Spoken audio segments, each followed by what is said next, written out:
Assalamualaikum warahmatullahi wabarakatuh. Saya Bidan Syara, sebagai praktisi hypnobirthing sekaligus bidan juga. Aku mau bahas karena yang paling banyak sering ditanyakan itu tentang cluster feeding itu apa sih Bu Bidan? Oke, aku akan terangin ya cluster feeding itu seperti apa, beserta embel-embel lainnya. Jadi ada hal lainnya yang harus kita bahas. Jadi kayak tentang mengenai bayi menangis itu penyebabnya apa sih Bu Bidan? Banyak banget. Jadi bayi menangis itu penyebabnya banyak. Jadi sebelum mengarah ke yang patofisiologis atau penyakit-penyakit bayi, sebaiknya dicek dulu. Yang pertama, kayak pampersnya, popok bayinya, terus dilihat dari menyusuinya, asinya bagaimana, cukup atau enggak, lalu bisa dilihat dari kenyamanan bayi, kan, suhu bayi, suhu lingkungan bayi itu bagaimana, terlalu panaskah, gerahkah, atau dinginkah, terus itu harus dilihat dulu semuanya. Terus kalau misalnya mamah memandikan sendiri atau papahnya memandikan sendiri, itu bisa dilihat ada ruang popok atau enggak, terus dilihat juga ada lecet-lecet pada sekat atau kalau bayi gemuk kan ada ininya ya, ada lipatan-lipatan. Nah, itu dari dilihat tuh ada lecet dari lipatan-lipatannya atau enggak. Nah, itu bisa dilihat. Jadi kita bisa lebih detail gitu. Terus habis itu lari nih kita ke yang bisa kita lihat dan kita raba atau kita cek sendiri di rumah dari suhu tubuh bayinya gimana, bagus atau enggak. Normalnya 36,5 sampai 37,5. Lalu bisa kita lihat juga nih perutnya kembung atau enggak, ada kolik atau enggak. Terus kalau untuk bayi baru lahir, kenapa nih rewel terus? Kita lihat kalau misalnya providernya tidak memberitahu atau kurang detail pengecekannya, kita bisa lihat nih dari bibirnya perlekatannya bagus atau enggak. Terus lidahnya tuh ada sekat ini, ada tongtainya atau enggak, ya kan, ada tongtai atau enggak gitu, atau tali lidahnya sampai ujung lidah atau enggak, itu bisa dilihat. Kalau misalnya sampai ujung lidah, biasanya itu perlekatannya akan kurang pas. Kalau perlekatannya kurang pas, itu bayi akan gampang rewel, gampang pengen sebentar-bentar menyusu gitu. Itu kita bisa lihat ya. Oke, jadi intinya cluster feeding itu kondisi bayi ingin menyusu terus menerus. Jadi jedanya tuh sebentar sekali. Kadang 1 jam masih kelamaan Bu Bidan. Ya kadang 1 jam itu ya paling kadang bisa sampai 15 menit menyusu sebentar lagi, atau enggak 10 menit deh baru ditaruh udah nyusu lagi, pengen nyusu lagi. Nah, ini penyebabnya tuh bisa dirangkum ada 3 ya. Penyebabnya ada 3. Yang pertama itu bayi mengalami percepatan pertumbuhan, atau kita sebut growth spurt, dan satu lagi wonder weeks gitu. Jadi menyusu bisa lebih sering 12 sampai 14 kali per hari, sedangkan normalnya bayi baru lahir itu antara 8 sampai 12 kali per hari, sedang itu normalnya ya. Lalu yang kedua itu bayi butuh kenyamanan. Butuh kenyamanan maksudnya gimana? Dalam artian penyesuaian lingkungan. Ini kita bahas aja pas dia di dalam rahim. Di dalam rahim berapa bulan sih di dalam rahim bayi itu? 9 sampai 10 bulan. Hello gitu kan, 9 sampai 10 bulan terus tiba-tiba keluar dari alam rahim menuju alam dunia ini, yang istilahnya nggak bisa sekejap mata atau sekejap waktu itu langsung penyesuaiannya langsung bagus, nggak bisa. Jadi 1 sampai 2 hari itu nggak cukup, jangankan 1 sampai 2 hari, seminggu aja nggak cukup. Sedangkan bayi kita itu di dalam alam rahim itu 9 sampai 10 bulan, nyaman, makan tanpa ngunyah, bahasanya gitu kan, dapat nutrisi itu tanpa mengunyah, terus hangat gitu kan, udah tinggal diam aja di rahim itu semua kebutuhan terpenuhi gitu. Dan tiba-tiba setelah 9-10 bulan itu harus keluar dari alam rahim di alam dunia yang baru, lingkungan yang baru, suhu harus dia dapatkan dengan usahanya dia untuk makan, menyusui, gimana dia nggak gampang rewel, gampang menangis, gampang sebentar-bentar minta nyusu. Iya, karena aroma ASI sendiri aja hampir sama dengan aroma ketuban. Jadi bentar-bentar pasti pengen dekat sama ibunya, dan suhu tubuh ibu itu sangat nyaman untuk tubuh bayinya. Untuk tubuh bayi, suhu tubuh ayah juga sangat nyaman untuk tubuh bayi. Makanya kalau untuk orang-orang yang punya bayinya itu prematur atau kurang bulan gitu kan, itu biasanya ada yang namanya proses untuk kanguru, apa ya bahasanya, proses untuk skin to skin antara baby dengan ayah atau baby dengan ibu gitu, skin to skin metode kanguru gitu kan, ada yang disebut dengan metode kanguru. Nah, itu karena ngerasa lebih nyaman, karena nyaman sekali dalam pelukan orang tua itu gitu. Jadi memang bayi itu benar butuh kenyamanan. Jadi jangan dianggap kok aku udah seminggu loh Bu Bidan kok masih gak nyaman. Kita perhatikan lagi ya gitu. Kita flashback ulang, bayi di dalam rahim kita tuh 9 sampai 10 bulan. Jadi penyesuaiannya sama kayak kita pindah rumah, itu nggak bisa langsung nyaman dengan rumah kita yang baru begitu ya. Tadi kita sudah bahas. Nah, yang ketiga itu tentang penyesuaian ibu dalam produksi ASI. Kenapa itu berpengaruh? Kenapa bisa menyebabkan cluster feeding? Karena gini, kita lebih mungkin ke perlekatan dari si bayi ya, karena penyesuaian produksi ASI itu tergantung dari perlekatan bayi. Kenapa bisa dari perlekatan bayi? Kalau perlekatannya tidak pas, kayak misalnya banyak udara yang masuk. Saat banyak udara yang masuk, otomatis bayi refleksnya akan kenyang. Kalau refleksnya bayi sudah kenyang, otomatis stop. Nah, saat bayi itu stop menyusui, otomatis ASI diproduksinya juga sedikit gitu. Jadi pastikan perlekatannya bagus, posisinya bagus. Kalau memangnya sudah semuanya baik, nah itu bisa mengarah ke yang lain gitu. Mungkinkah adiknya growth spurt atau Wonderwix, atau mungkin emang kenyamanannya kurang dari lingkungannya, atau bisa jadi ke arah yang patofisiologis atau lagi sakit bayinya begitu. Lalu kita bahas juga menurut dokter Roni Tamba, bayi itu mengalami 2 fase. Ya, tadi kita bahas, pasti ada banyak yang bertanya-tanya. Wonderwix, aku belum pernah dengar nih Wonderwix gitu kan. Yang pernah dengar cuma growth spurt, Bu Bidan, growth spurt doang yang pernah kita dengar gitu kan. Jadi gini, bayi dapat mengalami 2 fase tumbang atau tumbuh kembang dengan gejala cluster feeding yang kita bahas tadi, yaitu Wonderwix dan growth spurt gitu. Nah, yang pertama kita akan bahas adalah Wonderwix. Disebut juga minggu ajaib gitu ya. Jadi yang belum pernah dengar Wonderwix, ini kita bahas lebih awal ya dibanding growth spurt gitu. Jadi Wonderwix itu apa sih? Biasa disebut istilahnya adalah minggu ajaib ya. Tadi udah kita paparin sedikit ya, minggu ajaib. Kenapa disebut minggu ajaib gitu? Ya lucu ya, karena lebih ke hitungannya tuh kayak minggu gitu loh gitu. Jadi Wonderwix ini dipaparkan pertama kali oleh sepasang suami istri berkebangsaan Belanda. Nah, suami istri berkebangsaan Belanda ini, yang suaminya adalah bernama Franciscus Saverius Pulwich dan istrinya bernama Hetty van der Rijt gitu. Nah, Wonderwix sendiri ini itu merupakan perubahan perilaku dan mental yang tiba-tiba. Jadi tiba-tiba terjadi gitu. Ini karena adanya lompatan perkembangan mental dari si bayi gitu. Nah, ada perubahan loh. Jadi gini, lompatan perkembangan mental si bayi ini mempengaruhi perubahan sistem otak. Ada perubahan sistem otak dan saraf yang semakin berkembang dan bisa dibilang matur.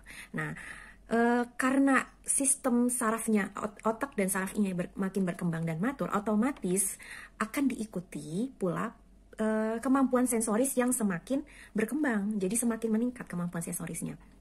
Nah, kita ambil contoh, itu misalnya usia bayi 2 bulan, sudah bisa mengenali wajah ibu dan ayahnya. Itu biasanya kalau bayi sudah mengenali wajah ibu dan wajah ayahnya, itu biasanya sudah juga mengenali konsep warna. Nah, untuk bayi yang sudah mengenali konsep warna, karena hal ini biasanya ada perubahan perilaku dan mental bayi tersebut gitu.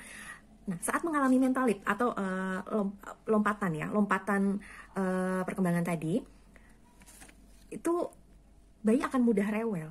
Kenapa sih bayi bisa mudah rewel? Ya karena bahasa satu-satu bayi cuma rewel sama nangis doang, nggak ada yang lain, beda sama kita gitu. Jadi karena merasa aduh ini ada hal yang baru gitu, bayi itu merasa kewalahan menerjemahkan perspektif baru ya, istilah kita tuh bahasanya adalah excited, terlalu excited. Jadi dia kewalahan menerjemahkan kemampuan barunya itu. Jadi mereka memperoleh kemampuan perspektif baru, jadi merasa kewalahan gitu loh. Istilahnya kita excited banget, kayak misalnya kita menemukan sesuatu yang hal-hal yang baru, itu kita excited banget, tapi kita bisa mengekspresikannya, sedangkan bayi itu bingung gimana ini mengekspresikannya. Cuma satu-satunya adalah dengan cara menangis gitu. Dia bingung, ini apa, ini hal baru apa, ini aku bisa melihat warna-warna ini apa gitu kan, dengan cara yang bisanya cuma menangis gitu. Satu-satunya komunikasi bayi ya hanya menangis gitu. Jadi bingung mau ngapain dengan kemampuan barunya ini gitu loh.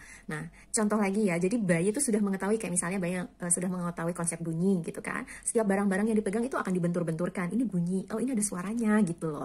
Terus sudah mengetahui konsep tinggi rendah. Udah mengetahui konsep tinggi rendah, biasanya tuh bayi-bayi yang sudah mengetahui konsep tinggi rendah itu misalnya ya dijatuhin, misalnya ada barang terdekat dijatuhin gitu kan, dijatuhin. Jadi jangan kaget kalau misalnya bayi Anda sudah bertambah usianya, tiba-tiba ada barang yang pecah atau yang jatuh. Nih, mereka sedang memahami konsep tinggi dan rendah gitu. Nah, untuk gejalanya sebenarnya tidak khas ya, dan ini sering disimpulkan dengan 3C.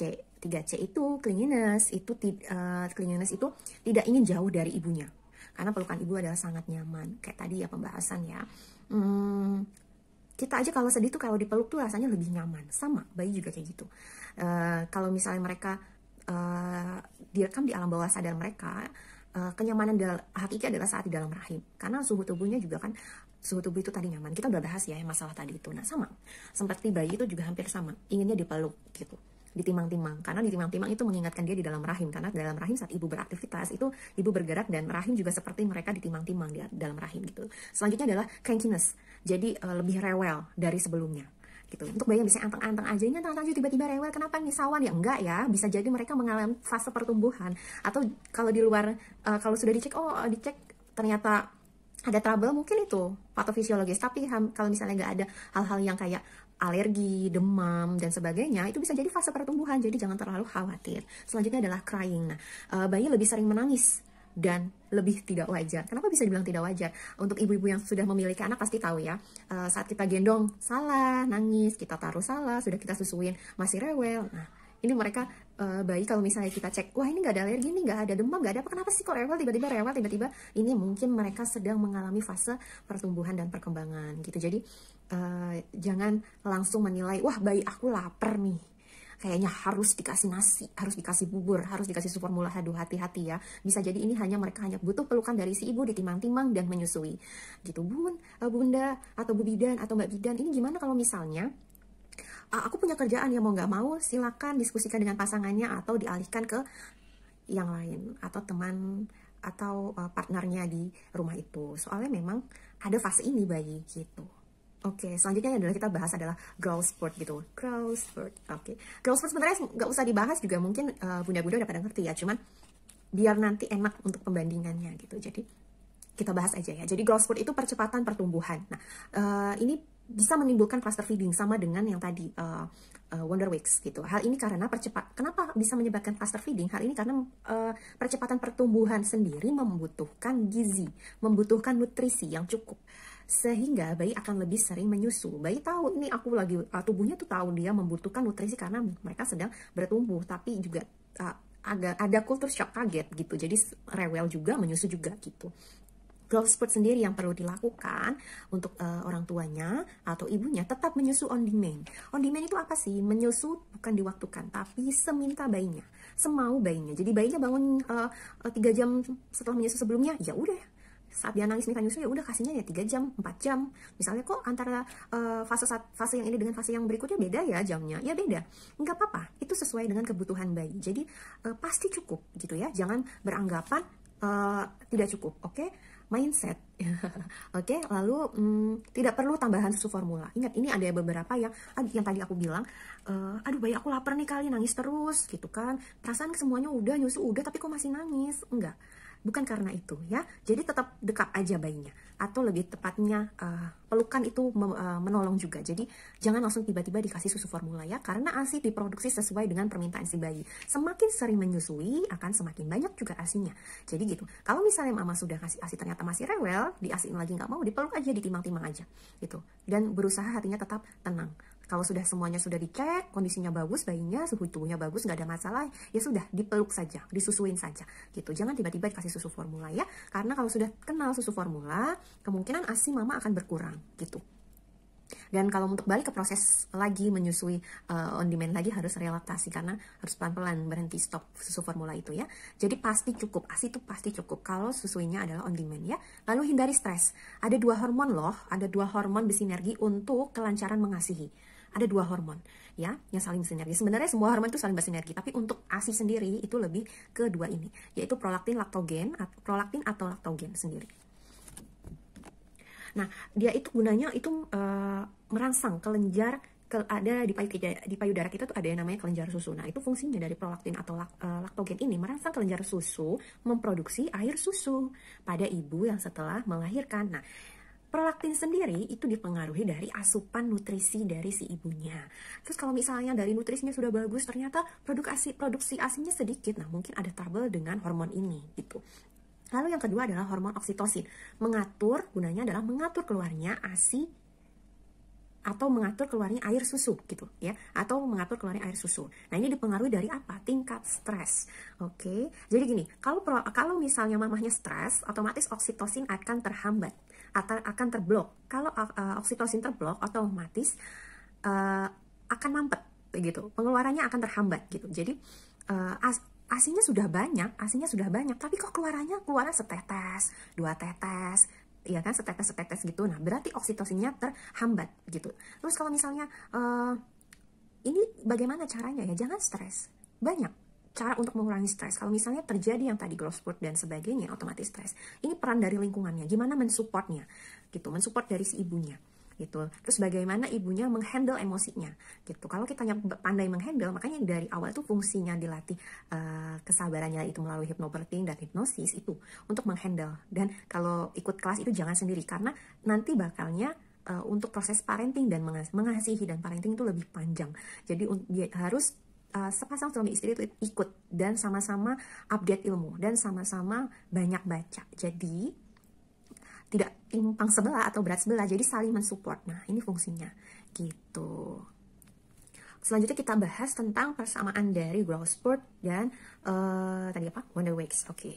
Nah, persamaan. Jadi mereka ini ada persamaannya. Nah, persamaannya itu antara growth spurt dan Wonder Weeks adalah merupakan tanda yang menunjukkan pertumbuhan dan perkembangan bayi. Jadi mereka sama-sama menunjukkan pertumbuhan ya dan perkembangan dari si bayi. Nah, yang kedua adalah bayi lebih sering menangis. Yang ketiga, lebih sering menyusu. Tadi sudah dibahas ya. Yang keempat, perubahan pola tidur. Lebih mudah terbangun, mudah teralihkan perhatiannya. Contoh bangun sendiri, tiba-tiba bangun sendiri. Nah, yang rasa, ih kok tiba-tiba bangun sendiri, melek sendiri gitu kan, gak ada nangis. Nah, ini mungkin mereka sedang mengalami fase ini. Nah, padahal rangsangannya tuh minimalis sekali gitu kan. Selanjutnya yang terakhir adalah terjadi pada beberapa hari atau beberapa minggu gitu. Nah, untuk perbedaannya antara Wonder Weeks dan growth sebenarnya ya, untuk mengetahui ini kira-kira ini Wonder Weeks apa growth spurt ya, susah sekali ya. Jadi untuk mengetahui ini sebenarnya Wonder Weeks apa growth spurt ya, kadang mereka terjadi bersamaan gitu. Jadi buat antisipasi aja kalau misalnya rewel-rewel semua dicek ya. Kalau udah nangis, udah mulai cluster feeding, ya udah dicek semua dari physically-nya, dari suhu tubuhnya gitu kan, fisiologisnya, terus pendengarannya, atau mungkin ada serangga kah, atau kenyamanan dari si bayi kah, atau ruang popoknya, semua dicek tuh. Sudah dicek, oh bagus kok, nggak ada apa-apa. Oh mungkin ini antara growth spurt atau Wonder Weeks gitu. Terus perbedaannya apa? Biasanya perbedaannya adalah kalau growth spurt sendiri itu menunjukkan peningkatan pertumbuhan bayi secara fisik. Misalnya berat badan, tinggi badan, lingkar kepala, lingkar perut, lingkar dada, dan sebagainya gitu loh. Nah, terus kalau untuk Wonder Weeks sendiri, itu menunjukkan pertumbuhan atau tumbuh kembang bayi secara mental gitu. Jadi Wonder Weeks itu lebih ke mental, sedangkan growth spurt itu lebih ke fisik. Nah, kalau Wonder Weeks ini menunjukkan tumbuh kembang bayi secara mental. Nah, ini merupakan ketidakmampuan bayi untuk memahami apa sih yang berubah dari kemampuan sensorisnya gitu. Dan yang awalnya dia tidak memahami, terus tiba-tiba jadi, oh ini apa ya gitu kan. Jadi kayak berusaha memahami, ini tuh sulit diekspresikan gitu. Jadi terjadilah cluster feeding dan sebagainya gitu. Misalnya ya, contohnya nih, sudah mulai memahami jarak, sudah mulai tahu nih bahwa ibunya duduk jauh dari dirinya, dari sampingnya. Nah, ini membuat si bayi khawatir atau insecure, dan membuat si bayi ini mau dekat-dekat dengan ibunya. Nah, diekspresikannya dengan bagaimana? Ya menangis. Satu-satunya jalan dan cara gitu. Lanjutnya, yang kedua itu dari frekuensi. Nah, growth spurt itu kalau misalnya dari frekuensi 1 tahun pertama itu ada 5 kali rata-ratanya ya. Ada 5 kali rata-ratanya. Minggu pertama, terus 6-8 minggu. Selanjutnya ada 3 bulan, 6 bulan, 9 bulan. 3, 6, 9 bulan gitu. Terus kalau Wonder Week sendiri itu kurang lebih 10 kali. Kurang lebih 10 kali ya. Bisa 5 minggu, 8 minggu, 12 minggu, 19 minggu, 26 minggu, 30 minggu, 37 minggu. Terus ada 46 minggu, 55 minggu, 64 minggu, bahkan ada yang sampai 75 minggu gitu. Dan ini bersifat individual atau subjektif ya untuk frekuensi. Ada yang nggak mengalami sebanyak itu gitu. Ada yang ya tidak mengalami sebanyak itulah pokoknya gitu. Nah, untuk growth spurt sendiri itu biasanya tadi kan frekuensinya 5 kali ya, tapi bisa dalam sekali growth spurt itu bisa tanda atau gejalanya tuh bisa muncul 2-5 hari, 2-5 hari ya, rata-rata 3 hari gitu mengalami gejala cluster feeding kayak gitu. Nah, itu sekian informasinya yang aku dapat sharing gitu ya tentang cluster feeding. Itu ternyata bersangkut paut punya cabang ke growth spurt dan Wonder Weeks gitu. Sip, sekian dari aku. Mohon maaf jika cara penyampaiannya kurang dapat dipahami. Nanti kalau misalnya punya informasi yang mau di-sharing atau mau ditanyakan, boleh DM aja atau mau di komen juga boleh gitu. Wassalamualaikum warahmatullahi wabarakatuh.